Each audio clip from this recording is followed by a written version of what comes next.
कि इस स्कूल की इमारत की दीवारें इतनी जर्जर हैं कि बगल वाले सड़क से अगर कोई गाड़ी गुजरती है ना तो इस स्कूल की दीवारों में कंपन होने लगता है।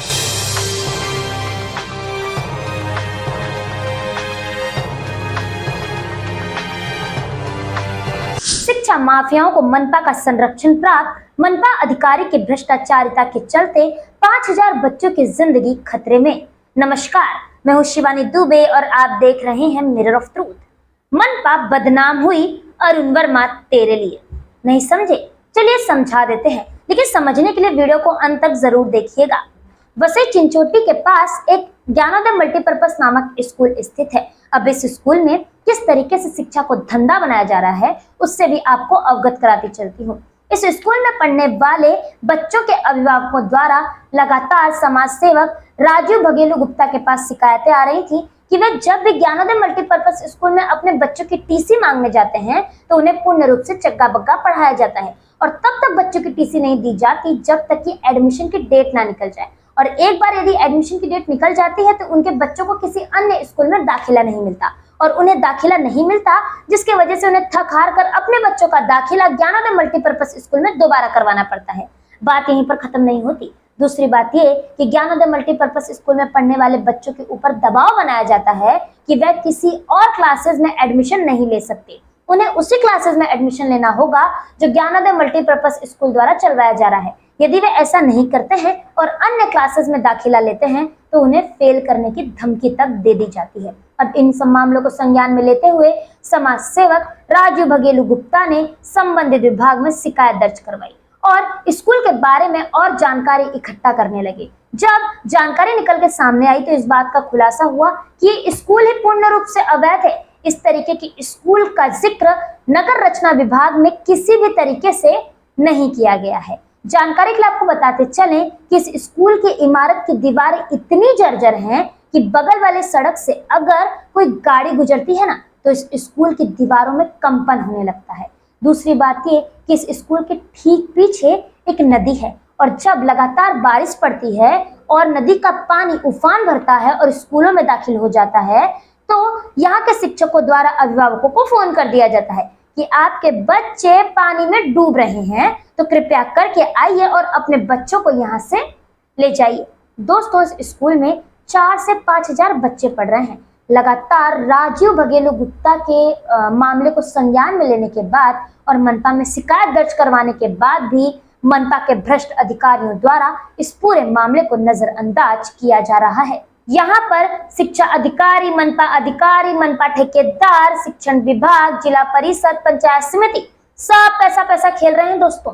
लेकिन सच पता होने के बावजूद भी मामले को संज्ञान में लेकर शिक्षा माफिया अरुण वर्मा और उनके पिताजी रामकृष्ण वर्मा के खिलाफ कोई कार्रवाई नहीं कर रहा है। अरे भ्रष्ट अधिकारियों, थोड़ी तो शर्म करो। मनपा की बदनामी सच दिखाने और कुछ छापने की वजह से नहीं हो रही। मनपा की बदनामी उसकी कार्यप्रणाली की वजह से हो रही है। पहली बात तो ये। और दूसरी बात ये कि अगर आपने पैसों का अफीम चाट लिया है, अगर आपने पैसों से अपने मुंह को बंद कर लिया है और अगर आपने भ्रष्टाचारिता में लिप्त होकर पैसों से अपनी जेबों को भर लिया है तो डंके की चोट पर कहो कि हम कार्रवाई नहीं करेंगे, लेकिन कृपया करके बदनामी के पल्लू के पीछे मत छुपो और पत्रकारों के सवालों का जवाब दो, क्योंकि हमारा लोकतंत्र सवाल करने, आवाज उठाने, बात सुनने, बात कहने और सहयोग करने की आजादी देता है। दोस्तों, जब मनपा में शिकायतें कर करके राजीव भगेलू गुप्ता जी थक गए तो उन्होंने बॉम्बे हाई कोर्ट का दरवाजा खटखटाया, जहां से मनपा को यह आदेश पारित किया गया कि इस स्कूल को 6 महीने के अंतराल में 6 महीने के अंतर्गत ही तोड़ दिया जाना चाहिए। और साथ ही साथ ये भी कहा गया कि जब तक ये स्कूल नहीं टूट रहा है तब तक इस स्कूल के बाहर एक ऐसा बोर्ड लगा दिया जाए जिसमें साफ तौर पर लिखा हो कि ये स्कूल पूर्ण रूप से अवैध है और कुछ ही महीनों के भीतर टूटने वाला है। सामने स्क्रीन पर आपको 2 तस्वीरें दिखाई दे रही होंगी। पहली तस्वीर में मनपा कर्मचारी स्कूल के आगे वही बोर्ड लगा रहे हैं जिस बोर्ड को लगाने का आदेश हाई कोर्ट द्वारा दिया गया है, और दूसरी तस्वीर है जहां पर बोर्ड हट चुका है। इन दोनों तस्वीरों में मात्र 20 मिनट का फर्क है। बोर्ड लगते ही शिक्षा माफिया अरुण वर्मा द्वारा बोर्ड को हटा दिया गया है। कोर्ट के आदेश का साफ तौर पर उल्लंघन किया जा रहा है। मनपा को इस स्कूल को तोड़ने के लिए कोर्ट द्वारा जो 6 महीने का वक्त दिया गया था ना दोस्तों, वो भी अब खत्म हो चुका है। लेकिन मनपा द्वारा किसी भी प्रकार की कोई कार्रवाई नहीं की जा रही है। स्कूल आज भी जस का तस वहीं खड़ा है और आज भी बच्चे उसी स्कूल में पढ़ रहे हैं और बच्चों की जिंदगी के साथ खिलवाड़ हो रहा है। दोस्तों, जिस तरीके से कोर्ट का आदेश आने के बाद भी मामले को नजरअंदाज किया जा रहा है और कार्रवाई नहीं की जा रही है, उससे साफ तौर पर तय है कि चद्दर के भीतर छुपकर घी पिया जा रहा है। सूत्रों से यह भी जानकारी निकलकर सामने आ रही है कि शिक्षा माफिया अरुण वर्मा और रामकृष्ण वर्मा द्वारा टोटल 9 स्कूल अवैध रूप से चलवाए जा रहे हैं और साथ ही साथ इन स्कूलों में तुंगारेश्वर एकेडमी नाम का एक स्कूल भी शामिल है, जिसे भी तोड़ने का आदेश कई महीनों कई सालों पहले आ चुका है, लेकिन मनपा द्वारा उस पर भी किसी भी प्रकार की कोई कार्रवाई नहीं की गई है। इतना ही नहीं, इन शिक्षा माफियाओं पर 420 MRTP और साथ ही साथ खंडनी जैसे कई संगीन मामले दर्ज हैं। जिस तरीके से इस पूरे मामले को मनपा द्वारा नजरअंदाज किया जा रहा है, उससे ये साफ तय है कि दाल में बहुत कुछ काला है और इन शिक्षा माफियाओं को कोई और नहीं, मनपा प्रशासन खुद ही रखवाला है। अंत में आयुक्त अनिल पवार जी, मेरा सवाल आपसे है कि यदि ये ज्ञानोदय मल्टीपर्पज स्कूल नामक जर्जर इमारत कभी गिर जाती है और खुदा न करे कोई हादसा हो जाता है, तो इसका जिम्मेदार कौन होगा? अरे आयुक्त अनिल पवार जी, सड़कें, रोड लाइट, पानी, अवैध निर्माण, अवैध बाजार के नाम पर आपके भ्रष्ट अधिकारी पहले ही पैसों को खा चुके हैं और उन्होंने डकार तक नहीं मारी है। तो इसीलिए मेरी आपसे हाथ जोड़कर विनती है कि कृपया करके ना चंद पैसों के लिए बच्चों की जिंदगी का सौदा मत करिए और अरुण वर्मा और रामकृष्ण वर्मा जैसे शिक्षा माफियाओं के खिलाफ सख्त सख्त कार्रवाई करिए और ज्ञानोदय मल्टीपर्पज जैसे अवैध स्कूलों को तुरंत धराशायी करिए। आइए देखिए इस पूरे मामले में समाज सेवक राजीव भगेलू गुप्ता ने मीडिया से क्या कुछ बातचीत की। सन 2018 से मेरे पास कंप्लेंट आया, विद्यार्थी और जो पालक वर्ग हैं उनका कंप्लेंट आया है कि ये स्कूल में बहुत सारी अनियमितताएं हैं। तो मैंने उनको बोला क्या अनियमितताएं क्या हैं, तो उन्होंने बताया कि यहाँ पे हमारे बच्चों को अगर ज्ञानोदय स्कूल में से निकाल करके हम लोग वसई में अगर शिफ्ट करना चाहते हैं, विद्यालय में पढ़ाना चाहते हैं अच्छे में, तो वहाँ पे वो जो एलसी होती है, टीसी जो बोलते हैं हमारे इधर, टीसी देने के लिए वो बोलते हैं कि ठीक है आप 2 दिन के बाद आओ, आपको टीसी मिल जाएगा। ऐसा कर कर करके वो लोग इतना टाइम पास कर देते हैं कि जो कॉलेज में एडमिशन लेने का रहता है उसका टाइम निकल जाता है। तो बच्चे लोग क्या करते हैं, अभी इन्होंने दिया नहीं ऐसा बोल के, तो मजबूरी में वो लोग क्या करते हैं कि भाई अभी तो ज्ञानोदय में ही पढ़ाना पड़ेगा, तो वो लोग बच्चे लोग को ज्ञानोदय में ही पढ़ाते हैं मजबूरी में। वो ऐसा फंडा रहता है उसका। जब उसमें पढ़ने लगते हैं बच्चे लोग तो बस उसके बाद नंबर आता है क्लासेस का। जब क्लासेस का आता है तो ज्ञानोदय मल्टीपर्पज हाई स्कूल द्वारा ही क्लासेस चलाया जाता है अलग अलग लोगों को देके। तो वो क्या बोलते हैं कि हमारा जो ज्ञानोदय क्लासेस है उसमें ही आपको बच्चे लोग को एडमिशन कर, जो कि बच्चे लोग अच्छे क्लासेस ले जाते हैं वसई में डालने के लिए। तो वो क्या बोलते हैं अगर हमारे क्लासेस में आप बच्चे लोग को नहीं पढ़ाएंगे तो बच्चे लोग को फेल कर दिया जाएगा। तो बच्चे लोग के अभिभावक और जो विद्यार्थी वो डर जाते हैं, तो मजबूरी में क्या करते हैं वहाँ का क्लासेस छोड़ के ज्ञानोदय में पढ़ाते हैं। तो उनका क्लासेस का फीस जो भरे रहते हैं पहले वसई का वो तो जाता ही है, और उसके बाद जो नया इसके पास से एडमिशन लेते हैं उसका भी क्लासेस का भी पैसा लेता है वो। तो आसान भाषा में ये कि पहले तो टीसी देने में आनाकानी की जाती है ताकि बच्चे वापस से उसी स्कूल में एडमिशन ले लें ज्ञानोदय में, और फिर ज्ञानोदय द्वारा ही जो क्लासेस चलाए जाते हैं उसमें बच्चों को एडमिशन लेकर मजबूर किया जाता है कि वे किसी और क्लासेस में जाकर ना पढ़ें और साथ ही साथ वो इस क्लासेस में पढ़ें जो ज्ञानोदय द्वारा चलाया जाता है। यदि बच्चे ऐसा नहीं करेंगे तो वो फेल कर दिए जाएंगे। तो ये जब कंप्लेंट आएगी बच्चे लोग फेल कर दिए जाएंगे, तो उसके जो अभिभावक थे उन लोगों ने बोला कि आप समाज सेवा का काम करते हैं तो आपके माध्यम से कुछ ऐसा आप करो कि उस पर अंकुश लगाया जा सके, क्योंकि कोई जो समाज सेवा बोलता नहीं है, समाज जो सेवक हैं बहुत जन तो बोलते नहीं है, तो आप कुछ इसमें कीजिए हमारी मदद। तो उनके मदद के लिए हमने खुद लोगों से चंदा वसूली करके, पैसा वसूली करके, पालघर पालघर जा भाड़ा वगैरह का जो बंदोबस्त रहता है हम लोग ने किया। और हमारे एक मित्र हैं एडवोकेट जो उन्होंने हमको मार्गदर्शन किया कि ऐसा ऐसा फॉर्म भरा जाता है। तो हम लोग ने जानकारी निकाला कि इसकी स्कूल के बारे में हम लोग तह तक जाने का कोशिश किया। तो मैंने जिला परिषद और पालघर और पंचायत गट पंचायत समिति वसई वहाँ पे हम लोग ने तकरार दिया कि ऐसा ऐसा ये स्कूल कैसा है। तो वहाँ से स्कूलों से सब मालूम पड़ा, और नगर रचना को भी मैंने लेटर दिया महानगर पालिका को। तो वहाँ पे वो लोगों ने सीधा लिख के दिया कि ये स्कूल इलीगल तरीके से बनाया गया है, हमारे तरफ से ये स्कूल को किसी भी प्रकार का परमिशन नहीं दिया गया बांध काम का।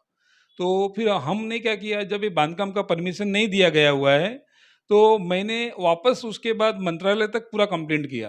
कंप्लेंट करने के बाद फिर महानगर पालिका को कंप्लेंट किया कि ये जब इसको आप लोगों ने परमिशन नहीं दिया हुआ है तो इसको जमींदोज करो, क्योंकि उसके अंदर 4 से 5 हज़ार बच्चे पढ़ाई कर रहे हैं। जब आप लोग ने बोल दिया कि हमको परमिशन हमने किसी प्रकार नहीं दिया, तो बच्चे कल के दिन बिल्डिंग गिरेगा, बच्चे लोग का जान माल का नुकसान हो जाएगा, क्योंकि उसमें बच्चे लोग 4 से 5 हज़ार बच्चों का भविष्य खतरे में है, वो बच्चे उसमें पढ़ रहे हैं। तो इतना लोड वो बिल्डिंग कैसा उठाएगा, क्योंकि वो 4 माले का बिल्डिंग बना है जो कि किसी भी प्रकार का परमिशन नहीं है, और उसके बैक साइड मतलब पीछे के बाजू में बहुत बड़ा नदी जा रहा है। जब बारिश के टाइम पे जब नदी उफान लेती है, जब पानी उसमें भरता है ना, तो स्कूल में पानी पूरा घुस जाता है। तो हम लोग वहाँ के गाँव के लोग हैं, हम लोग वहाँ पे, तो हम लोगों को मैसेज आता है कि पानी भर गया है। तो अपने-अपने जो बच्चे हैं, सब अभिभावक पूरे गाँव मिल के सब बच्चों को कंधे पे, सर पे बिठा के सबको बाहर निकालते हैं। हर बारिश का ये तमाशा रहता है। तो बच्चे कितना धोखे में वो पड़ेंगे। तो उसके लिए फिर जब मालूम पड़ा, वो महानगर पालिका और पालघर जिला परिषद, गढ़ पंचायत समिति, ये सब जगह पे कंप्लेंट किया, तो किसी भी तरह से ये लोगों ने सुनवाई किया ही नहीं, क्योंकि जो ज्ञानोदय का संचालक है अरुण रामकृष्ण वर्मा, रामकृष्ण कौड़ीराम वर्मा और अरुण रामकृष्ण वर्मा और विनोद रामकृष्ण वर्मा, इन लोगों के पास है ना, ये इनलीगल स्कूल चला के इतने पैसे आ गए थे कि जितने अधिकारी थे सबको मैनेज करते गए। तो हम लोग परेशान हो गए कि आज 2018 से हम लोग लड़ाई लड़ रहे हैं एक 4 से 5 हज़ार बच्चों के भविष्य के लिए, तो अभी तक कुछ हो नहीं रहा है, क्योंकि अधिकारी सब मैनेज होते जा रहे हैं। तो हम लोगों को हमारे जो वकील हैं, एडवोकेट, उन्होंने हम लोग को मार्गदर्शन किया, क्योंकि हमारे जो एडवोकेट अभी तक हमारे से उन्होंने फ़ी नहीं लिया है ये मार्गदर्शन करने का। जब उन्होंने क्या बोला कि आप इसके ऊपर जनहित याचिका दाखिल कर दीजिए हाई कोर्ट में, जब इनके ऊपर लगाम लग जाएगी तब 4,000 से 5,000 बच्चों का भविष्य सुरक्षित रहेगा, बच सकता है। तो हम लोगों ने हाई कोर्ट में पीआल दाखिल किया। पीआल दाखिल करने के बाद, मैडम मैं आपको बता रहा हूँ, मेरे पास एक पेपर है हाई कोर्ट का। तो जब हम लोग ने पीआल दाखिल किया तो उसके अंदर हाई कोर्ट ने आदेश किया, ये कैमरामैन रहेंगे तो दिखाएंगे आपको। तो ये इन्होंने क्या किया, इस पे आदेश किया है कि इसका स्कूल को डेमोलिश कर दीजिए। आदेश कब का है सर? एक आदेश तो एक सुभावती राजाराम यादव जी ने निकाला था, उनका 2018। ये जो इसका वसई फाटे में स्थित है तुंगारेश्वर एकेडमी हाई स्कूल, वो भी उसका इनलीगल स्कूल है, उसको भी हाई कोर्ट का आदेश आया 2018 में वो डेमोलिश करने के लिए। तो इन्होंने क्या टाइम मांगा कि हमको टाइम दीजिए डेमोलिश करने के लिए, हमारे बच्चे उसमें बच्चों का भविष्य है। तो हम लोग ने बोले भाई बच्चों लोग का भविष्य हमको भी समझ में आता है, उनको टाइम दीजिए। तो इन्होंने हाई कोर्ट को लिखित में दिया है कि 5 मई, देखिए 5 मई 2019 को मैं खुद मेरे खर्चे से ये स्कूल को डेमोलिश करके कलेक्टर को हम जिलाधिकारी के पास जमा कर देंगे। ये हो गया, उन्होंने लिखित किया। और उसके बाद 2022 में ऑर्डर आया है, ये मेरा खुद का ऑर्डर है, 2022 में ऑर्डर आया कि इसको हम लोग डेमोलिश करेंगे। हाँ ये देखिए, ये 2022 का ऑर्डर है, 2022 का ऑर्डर है कि ज्ञानोदय, एक तुंगारेश्वर का उसका आया है हाई कोर्ट का आदेश डेमोलिश करने का, एक तुंगारेश्वर, एक अपना एक ज्ञानोदय मल्टीपर्पज हाई स्कूल, उसका भी आदेश आया तोड़ने का। उसके लिए भी टाइम दिया उसको 6 महीने का हाई कोर्ट ने, कि 6 महीने के अंदर, महानगर पालिका को डायरेक्ट आदेश है ये कि इसको 6 महीने के अंदर आप डेमोलिश करो। तो हम लोगों ने क्या बोला कि 6 महीने के अंदर सर, जब ये डेमोलिश करने के लिए हाई कोर्ट का आदेश है, उसके पहले बच्चे तो वहाँ पे एडमिशन लेंगे। तो हम लोगों ने क्या बोला, कुछ आप ऐसा कीजिए कि बच्चे लोग का एडमिशन रुके। तो हाई कोर्ट में वापस मैंने ये पत्र दिया कि एडिशनल अफिडेविट करके मैंने वहाँ पे दिया। तो हाई कोर्ट का वापस आदेश आया, मैं आपको भी आदेश बता रहा हूँ मैडम, ये वापस उनका ऑर्डर आया हाई कोर्ट का। ये हाई कोर्ट का आदेश है कि जब तक ये 6 महीने के अंदर जब तक ये डेमोलिश नहीं होता है, तब तक वहाँ पे बैनर लगाइए, फिक्स बैनर बोर्ड लगाइए सब स्कूलों के पास, जितने भी इनलीगल स्कूल हैं, कोई भी बच्चे परमिशन नहीं लेवे कर उसमें एडमिशन नहीं लेवे, क्योंकि हाई कोर्ट का आदेश है ये इनलीगल इमारत है करके। तो ये जैसा ही बोर्ड लगता है उसके 15-20 मिनट के बाद तुरंत ये बोर्ड को अरुण वर्मा जो है, अरुण रामकृष्ण वर्मा, इन्होंने बोर्ड को निकाल दिया। तुंगारेश्वर एकेडमी में जो महानगर पालिका ने बैनर लगाया था वो भी निकाला, हाई कोर्ट का उल्लंघन किया है डायरेक्ट इसने। तो और ज्ञानोदय स्कूल जो है उसका भी उसने बोर्ड जो लगाया था वो भी तुरंत निकाला। मतलब ये बोर्ड महानगर पालिका बोर्ड लगाती है और ये जाके 15-20 मिनट में बोर्ड को निकाल देता है, उखाड़ के फेंक देता है। तो इसका मतलब क्या है कि महानगर पालिका एक तो बोर्ड लगाती है, दूसरे तरफ से उसको बोलती रहेगी कि तुम जाके बोर्ड निकालो, कुछ होने वाला नहीं है। ये बोर्ड लगाने वाला वाक्य कब का है, कितने दिन हुए इसको? ये मैंने 3/10/2022 को मैंने ये कंप्लेंट किया। ये तुंगारेश्वर एकेडमी का बोर्ड है, ये सरासर दिख रहा है यहाँ पे ऐसा। ये तुंगारेश्वर एकेडमी का गेट है, उसके बाजू में बोर्ड लगा हुआ है। इसने बोर्ड लगाया 3/10 को बोर्ड लगाया, इसने 3/10 के पहले का लगाया है और उसने बोर्ड को निकाल दिया।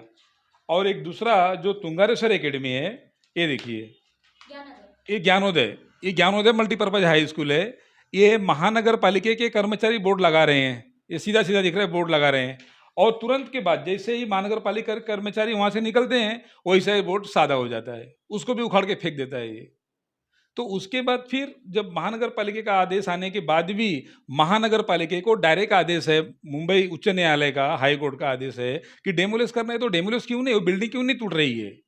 इसमें इसका मतलब क्या है, महानगर पालिका इंतजार कर रही है 4 से 5 हजार बच्चों का भविष्य जब बिगड़ जाएगा, कुछ दुर्घटना घट जाएगी, उसका इंतजार कर रही है क्या। ये कैसा, अभी हमारे इधर इंडस्ट्रियल में, मैडम हमारे इधर इंडस्ट्रियल में बड़ा हादसा हो गया था, उसमें 4 से 5 लोगों की मौत हो गई थी। क्या ऐसे ही कारनामों का इंतजार कर रही है महानगर पालिका? क्योंकि ये जो महानगर पालिका ने आदेश का पालन नहीं किया है, महानगर पालिका ही ऐसी है, ये वसई विरार की ही महानगर पालिका ऐसी है कि कार्रवाई नहीं करती है। बाकी जगह पे कार्रवाई होती है, तो वसई विरार महानगर पालिका में कार्रवाई क्यों नहीं होती है? हाई कोर्ट का उल्लंघन क्यों हो रहा है? और दूसरा, अभी हम लोग तो हम इंटरिम में गए हैं, इंटरिम के बाद तो मैं आगे कंटेम्प्ट ऑफ कोर्ट में भी जाने ही वाला हूँ, क्योंकि अभी इसका टाइम पूरा होने के बाद इसमें क्या आदेश आता है। और आशीष पाटिल ने मुझे 2 बार उन्होंने आश्वासन दिया।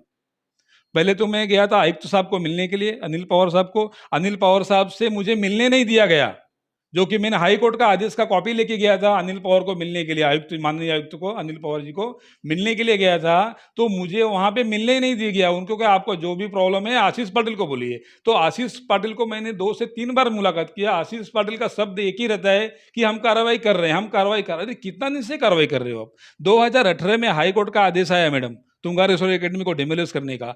वो 2018 का आदेश आके आज 2022 चल रहा है। उसमें जब हाई कोर्ट का आदेश का पालन नहीं हुआ, तो मैं कैसा विश्वास कर लूं कि 2022 का जो मेरा ऑर्डर आया हुआ है तो ज्ञानोदय मल्टीपर्पज हाई स्कूल को डेमोलिश करने का, वो कैसा कार्रवाई कर सकते हैं? और उसको भी ऑर्डर आके आज 8 महीना हो गया, 8 से 9 महीना हो गया। ये 15/7/2022 का महानगर पालिका का लेटर है, ये उपायुक्त जी ने लिखा हुआ है। सब ये जितने सहायुक्त हैं सब लोगों के लिए लिखा हुआ है। ये उन्होंने ऑर्डर किया है कि 7 दिन के अंदर जो हाई कोर्ट का आदेश हुआ है, वो आदेश के ऊपर डेमोलिश करके कार्रवाई करके 7 दिन के अंदर हमको अहवाल सौंपो। आज 7 दिन के बदले में 1 से 1.5 महीना होने को आया, अभी तक उसके ऊपर भी कार्रवाई नहीं हुई है। जब हम सहायुक्त को मिलने के लिए जा रहे हैं, तो धनश्री शिंदे मैडम का सिस्टम होता है कि ये कार्रवाई के लिए आप मेरे पास क्यों आते हो? ये तो जो हमारे इंजीनियर हैं, जो तोड़क कार्रवाई वाले हैं, आप उनसे मिलिए। तो अभी वो इंजीनियर उन पे गुना दाखिल करेगा क्या? उसके ऊपर गुना दाखिल काम करना है, सहायक धनश्री मैडम का काम है उस पर गुना दाखिल करने का। अभी मुझे न्याय कैसा मिलेगा? अभी मुझे तो एक ही है, मेरे को एक ही सहारा है, मीडिया प्रभाग का। अगर मीडिया अगर देश का चौथा स्तंभ है, मीडिया अगर हकीकत में ईमानदारी से चौथा स्तंभ है, तो मीडिया ही मुझे न्याय देगा। लोगों के दिलों में हाइड करके, इसको हाईलाइट करके आगे लेके जाने का। क्योंकि जो हिसाब से हमारे माननीय हाई कोर्ट का जो हिसाब से अपमान हुआ है, तो अगर ऐसा ही हाई कोर्ट आदेश देता रहेगा, महानगर पालिका के कर्मचारी, महानगर पालिका उसका आदेश का पालन नहीं करेगा, तो हम हाई कोर्ट में लोगों के दिलों में बैठे हैं कि हम हाई कोर्ट में क्यों जाएं, जब हाई कोर्ट का कुछ मान्य ही नहीं है। हाई कोर्ट का आदेश 2018 से आया, फिर 2022 में आया, उसके ऊपर कार्रवाई नहीं हुआ है। तो हाई कोर्ट में हमारा इतना पैसा खर्चा होता है, तो हमको हाई कोर्ट में जाके फायदा क्या है? हम तो एक ही बोलते हैं, आप हाई कोर्ट बनाओ ही मत, हाई कोर्ट को रिजेक्ट कर दो, कोई जरूरत नहीं है। ये सब प्रभाग है ना, वैसे विरार महानगर पालिका के अंडर में ही दे दो, वही अपना डिसीजन है क्या करना है। वो लोग अपने खाली जेब भर रहे हैं, जितने वसई विरार महानगर पालिका के हैं। मैडम मुझे तो लगता नहीं है कि हाई कोर्ट का आदेश बहुत सारा आया हुआ है, लेकिन आप मुझे एक आदेश की कॉपी एक बता दीजिए कि जो हाई कोर्ट का आदेश आया हुआ है और महानगर पालिका ने उस पर कार्रवाई किया हुआ है। तो एक संदेश पहुंचना चाहिए, इसी के लिए मैं आपके चैनल के माध्यम से बोल रहा हूँ। दोस्तों आज की इस वीडियो में इतना ही। मैं शिवानी दुबे फिर मिलूंगी आपसे एक और मुद्दे के साथ। सच की आवाज को और बुलंद करने के लिए हमारे चैनल को सब्सक्राइब करना ना भूलें, क्योंकि साथ आएंगे तो सच को और मजबूती मिलेगी। तब तक के लिए नमस्कार, जय हिंद। ऐसी ही और नई खबरें देखने के लिए बने रहें हमारे साथ और सब्सक्राइब करें मिरर ऑफ ट्रूथ। वीडियो पसंद आने पर लाइक, कमेंट, शेयर करना ना भूलें।